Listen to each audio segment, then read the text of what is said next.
నమస్తే, నేను మీ లక్ష్మీనాథ్ నరహర్ శెట్టి. మనందరికీ తెలుసు వైష్ణవి హరిబాబు ఈ ఎపిసోడ్లో ఏం జరిగింది అనేది. ఎందుకంటే అతి దారుణంగా వైష్ణవిని చిన్న మాట తేడా వచ్చి అతి చిన్న విషయానికి అతి దారుణంగా హత్య చేశాడు హరిబాబు. మొత్తం సోషల్ మీడియా మొత్తం కూడా ఒకేసారి గొల్లు మంది ఈ విషయంలో. చిన్న పిల్ల ఆల్మోస్ట్ 19 ఏళ్ళు కూడా ఉంటాయో ఉండవో అలాంటి పిల్ల అనంత లోకాలకి వెళ్ళిపోయిందంటే వాళ్ళ తల్లిదండ్రులు కూడా కన్నీరు మున్నీరు అయ్యారు. అయితే వైష్ణవిని హత్య చేయడానికి ప్రధానంగా పెద్ద కారణాలు ఏమీ లేవు. కేవలం మాట పెరగడం, తన యుగోల వలన, చిన్న చిన్న ప్రాబ్లమ్స్ వలన ఒకేసారి అతను ఇలాంటి ఘాతుకానికి పాల్పడ్డాడు ఈ హరిబాబు అనే వ్యక్తి. ఇవన్నీ పక్కన పెడితే ఇప్పుడు హరిబాబు పరిస్థితి కూడా చాలా చాలా విషమంగా ఉన్నట్టుగా తెలుస్తుంది.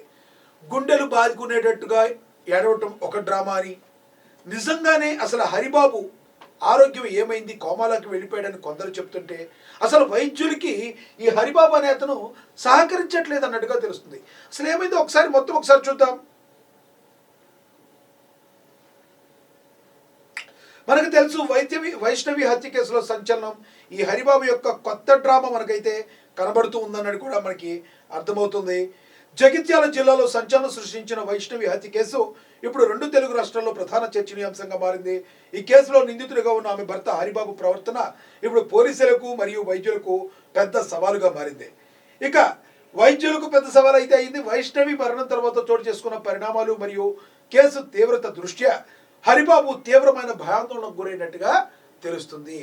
మరి నిన్నటి నుంచి అతని ఆరోగ్య పరిస్థితి విషమంగా ఉందనే సమాచారంతో జగిత్యాల ప్రభుత్వ ఆసుపత్రిలో చేర్పించి చికిత్స అందించారు.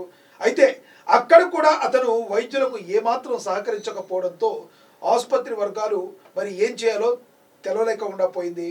హరిబాబు మొండితనం చూస్తుంటే కావాలనే విచారణను జాప్యం చేస్తున్నాడా అనే అనుమానాలు కూడా వ్యక్తమవుతున్నాయని కూడా వైద్యులు తెలుపుతున్నట్టుగా కూడా మనకి విశ్వసనీయ వర్గాల సమాచారం అందుతుంది.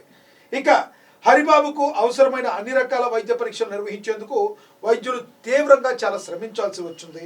నిందితుడు ఏమాత్రం సహకరించకపోవడంతో చివరకు బలవంతంగా పరీక్షలు చేయించాల్సి వచ్చినట్టుగా మరి వాళ్ళు తెలుపుతున్నారు. మర్డర్ కేసులో ఇరుక్కోవడం మరియు సమాజం నుంచి వస్తున్న తీవ్రమైన విమర్శలకు అతను మానసిక వేదనకు గురయ్యాడని వైద్యులు ప్రాథమికంగా గుర్తించారు. గత కొన్ని రోజులుగా సరైన నిద్ర లేకపోవడం మరియు ఆహారం సరిగ్గా తీసుకోకపోవడంతో అతను శారీరక స్థితి కొంత క్షీణించింది. ముఖ్యంగా తీవ్రమైన తలనొప్పితో బాధపడుతున్నట్లుగా మరి హరిబాబు ఫిర్యాదు చేయడంతో వైద్యులు అతను ప్రత్యేక నిఘాలో ఉంచి 10 గంటల పాటు నిశితంగా పరిశీలించారు. ఈ సమయంలో ఆసుపత్రి ప్రాంగణం అంతా కూడా పోలీసుల పహారాతో అత్యంత ఉద్రిక్త భరితంగా మారింది. నీకు తలనొప్పి వచ్చినప్పుడు బాగానే ఉన్నవరా నాయన, చిన్నపిల్లని ఎందుకు హత్య చేసావు? సోషల్ మీడియాలో ట్రోలింగ్ ఇదంతా ఓకే, నీ మీద ఎవరికి కూడా ఇంత కూడా కనికరం లేదు, సింపతి లేదు. చిన్నపిల్లని మరి కొత్తగా పెళ్లి చేసుకున్నావు, చంపాల్సిన అవసరం ఏంటి? ఇంత రాక్షసత్వంగా నువ్వు చేయాల్సిన అవసరం ఏంటి అని అందరూ ప్రశ్నిస్తున్నారు. ఇది నిజంగానే భయమా లేక ఆరోగ్య డ్రామానా అని కూడా అందరూ కూడా అనుకుంటున్నారు. అసలు చివరికి అన్ని రకాల వైద్య పరీక్షల అనంతరం హరిబాబు ఆరోగ్యానికి ఎటువంటి ముప్పు లేదని, అతను పరిస్థితి నిలకడగానే ఉందని వైద్యులు స్పష్టం చేస్తున్నారు. కేవలం భయము మరియు మానసిక ఒత్తిడి వల్లే అతను అసాధారణంగా ప్రవర్తిస్తున్నాడని వారు తేల్చి చెప్పారు. తనకు చట్టం నుండి ఎలాంటి కఠిన శిక్ష పడుతుందోనని భయం హరిబాబును నిరంతరం వెంటాడుతున్నట్లుగా పోలీసుల విచారణలో వెల్లడైంది. నివేదికలు సానుకూలంగా రావడంతో పోలీసులు అతను తిరిగి జగిత్యాల జైలుకు తరలించారు. వైష్ణవి హత్య కేసులో కీలక మలుపులు తిరుగుతున్న ఈ సమయంలో హరిబాబు అనారోగ్యం నిజంగానే భయం వల్ల వచ్చిందా లేక శిక్ష నుంచి తప్పించుకునేందుకు ప్రయత్నం చేస్తున్నాడా అన్నది ఇప్పుడు సర్వత్రా ఆసక్తికరంగా మారింది. ఏం చేసినా వైష్ణవి ప్రాణం మళ్ళీ తిరిగి రాదు. దీని నుంచి మనం ఒక నీతి నేర్చుకోవాలి. తల్లిదండ్రుల పెంపకం అనేది మంచిగా ఉండాలి. తల్లిదండ్రులు మరి ఒకసారి పెళ్లి చేసేటప్పుడు పుట్టు పూర్వత్రాలు అతను ఎలాంటోడు, అతని తల్లిదండ్రులు ఎలాంటోళ్ళు, వాళ్ళ ఫ్యామిలీ బ్యాక్గ్రౌండ్ ఎలాంటిది, ఇవన్నీ చూసుకుని కదా చేయాల్సింది.